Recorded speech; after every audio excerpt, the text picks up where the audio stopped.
My name is Inmaculada Martinez, and I'm the president and founder of Stratbroke Advisors, which is a corporate finance firm in TMI. What struck me was to find out that other entrepreneurs at the time trying to set up companies in other parts of Western Europe had a harder time trying to incorporate, trying to normalize their trading and creating, for example, applying for VAT. And in this country, those things are very, very straightforward processes. The government has made huge efforts into make them straightforward, very open, very clear as to what you need to do.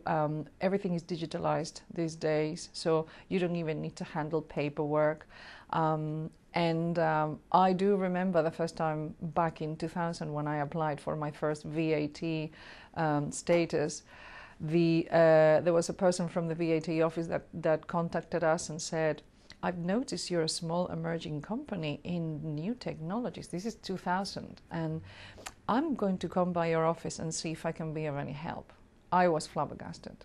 I don't think that happens in many other countries. So there is an enormous connection between entrepreneurs, the industry, and the government institutions in really trying to make everything as straightforward as possible. I would say that London is the city in Europe where the most funding firms are based.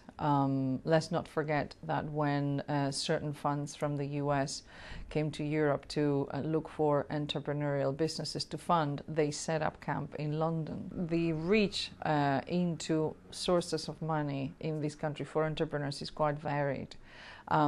And indeed, London is the investments capital of Europe, I would say. And also because the culture is a culture of openness, it's very, very straightforward to come and sit down with them because they are very, very keen to see what is out there that could potentially be a great investment for them. So the culture and the modus operandum is extremely open.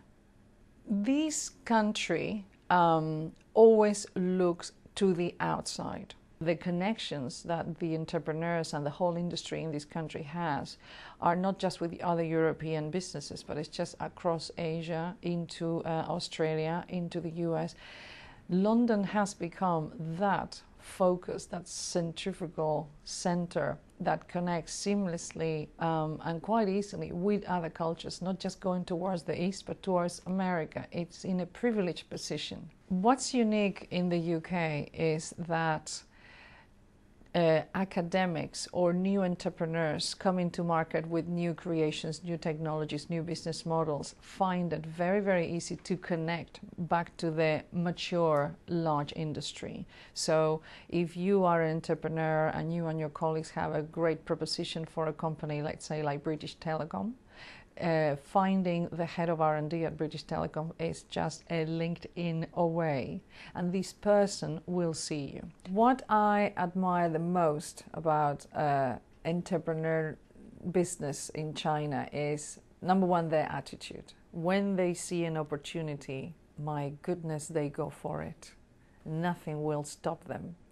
The idea is larger than themselves, and that passion is phenomenal, because this is what makes you want to invest in their businesses and makes you want to help them and makes you want to connect to them, because that desire of seeing it through is extremely potent. And this is why when there's an opportunity, they will embrace it.